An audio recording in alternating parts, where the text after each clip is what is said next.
Hello friends, welcome to light and little lamb Telugu channel. ఈరోజు మనము యెహోషువగారు చేసిన ప్రార్థనకు సూర్యుడు ఒక రోజంతా ఎలాగా అస్తమించకుండా ఉన్నాడో మరియు దేవుడు చేసిన గొప్ప కార్యాలను బట్టి యెహోషువ కుటుంబము ఎలాంటి నిర్ణయము తీసుకుందో చూద్దామా. యెహోషువ హాయిని పట్టుకొనిన సంగతి. అతడు యెరికోను దాని రాజును హతము చేసినట్టు హాయిని దాని రాజును హతము చేసిన సంగతి. గిబియోను నివాసులు ఇశ్రాయేలీయులతో మాట్లాడుకుని వారితో కలిసికొనిన సంగతియు యెరూషలేము రాజైన అదోనీసెదకు వినినప్పుడు అతడును అతని ప్రజలు చాలా భయపడిరి. ఎందుకంటే గిబియోను గొప్ప పట్టణము మరియు రాజధానులలో ఒకటి. అది హాయి కంటే పెద్దది. అక్కడి జనులందరూ సూరులు. అంతటా యెరూషలేము రాజైన అదోనీసెదెకు గిబియోనీయులు యెహోషువతోనూ ఇశ్రాయేలీయులతోనూ కలుసుకొని ఉన్నారు. మీరు నాయొద్దకు వచ్చి నాకు సహాయము చేసినేడలా మనము వారి పట్టణమును నాశనము చేయుదము అని అమోరీయుల 5 రాజులు మాట్లాడుకుని గిబియోను ముందర దిగి గిబియోనీయులతో యుద్ధము మొదలుపెట్టిరి. అప్పుడు గిబియోనీయులు, అమోరీయుల రాజులందరూ మామీదికి యుద్ధమునకు వచ్చియున్నారు కాబట్టి మాకు సహాయము చేయుటకు త్వరగా రండి అని యెహోషువకు విషయము చెప్పినప్పుడు యెహోషువయును అతని యొద్దనున్న యోధులందరునూ పరాక్రమముగల శూరులందరునూ గిల్గాలు నుండి బయలుదేరిరి. అప్పుడు యెహోవా యెహోషువతో, వారికి భయపడకుము, నీ చేతికి వారిని అప్పగస్తాను, వారిలో ఎవడునూ నీ ఎదుట ఉండడు అని చెప్పెను.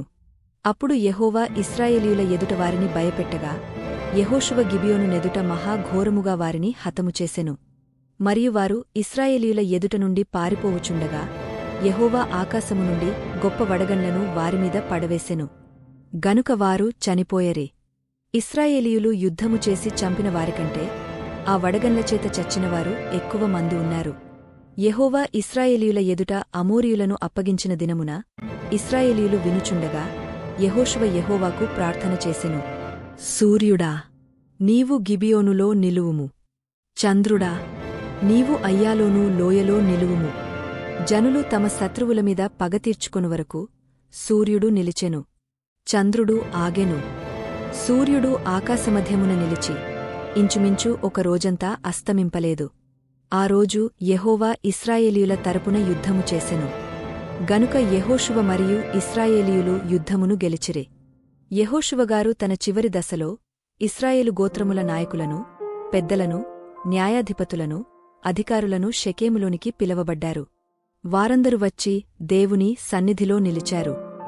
దేవుడు చేసిన గొప్ప కార్యాలను జ్ఞాపకం చేసుకుంటూ యెహోషువ ఇలా చెప్పటం మొదలుపెట్టారు. మీ పితరులు మొదటినుండి యూఫ్రటీస్ నది దగ్గర నివసిస్తూ ఇతర దేవతలను పూజించారు. కాని దేవుడు అబ్రాహామును పిలచి కనాను దేశములో నడిపించాడు.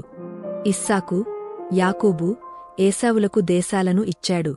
మీ తండ్రులను ఐగుప్తులో నుండి బయటకు రప్పించటానికి దేవుడు మోషే, అహరోనులను పంపాడు. ఎర్రసముద్రంలో ఐగుప్తీయులను ముంచివేసి దేవుడు గొప్ప కార్యం చేశాడు. మీరు అరణ్యంలో నివసించినప్పటికీ దేవుడు మన్నా ఇచ్చాడు. బండ నుండి నీరు రప్పించారు. అగ్నిస్తంభము మరియు మేఘస్తంభముగా తోడై ఉన్నాడు. అమోరీయులతో, యెరికో రాజులతో, మోయాబు రాజులతో మీరు యుద్ధము చేసినప్పుడు దేవుడు మీ పక్షాన ఉండి విజయాన్ని ఇచ్చాడు. మరియు మీరు మీ కత్తి చేత గెలవలేదే. దేవుడు మీ ముందుగా కందిరీగలను పంపాడు. వాటి ద్వారా మీరు గెలుపు పొందుకున్నారు. మీరు తినే ద్రాక్షతోటలు, ఒలివతోటలు మీరు నాటలేదు, దేవుడు మీకోసం సిద్ధపరిచాడు. యెహోషువ ఒక గొప్ప శక్తివంతమైన శబ్దముతో ఇలా అన్నారు. కాబట్టి మీరు భయభక్తులతో యెహోవాను నిజాయితీగా సేవించండి. మీ పితరులు పూజించిన దేవతలను వదిలిపెట్టండి. మీరు ఎవరి సేవలో ఉండాలనుకుంటున్నారు?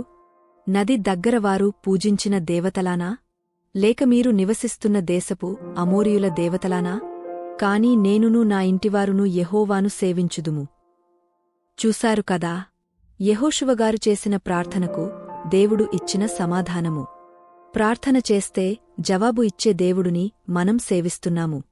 అలాంటి దేవునిని సేవించడానికి యెహోషువగారు ఎలా కుటుంబముతో సేవిద్దాము అని నిర్ణయము తీసుకున్నారో మనము కూడా అలానే కుటుంబముతో కలిసి దేవునిని సేవించాలి. ఈ సన్నివేశాల ద్వారా మంచి ఆత్మీయ విలువలను నేర్చుకున్నారు అనుకుంటున్నాము. ఇంకా మరెన్నో అద్భుతమైన బైబిల్ సన్నివేశాలను తెలుసుకోవాలనుకుంటే మా ఛానల్ను సబ్స్క్రైబ్ చేయడము మర్చిపోవద్దు. వీడియోను లైక్ చేయండి, బెలైకాన్ క్లిక్ చేయండి. అలాగే మీ అభిప్రాయాలను కామెంట్ రూపములో మాకు అందించండి.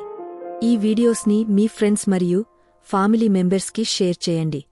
దేవుని పనిలో పాలిభాగస్థులు అయినందుకు వందనాలు. దేవుడు మిమ్మల్ని దీవించునుగాక.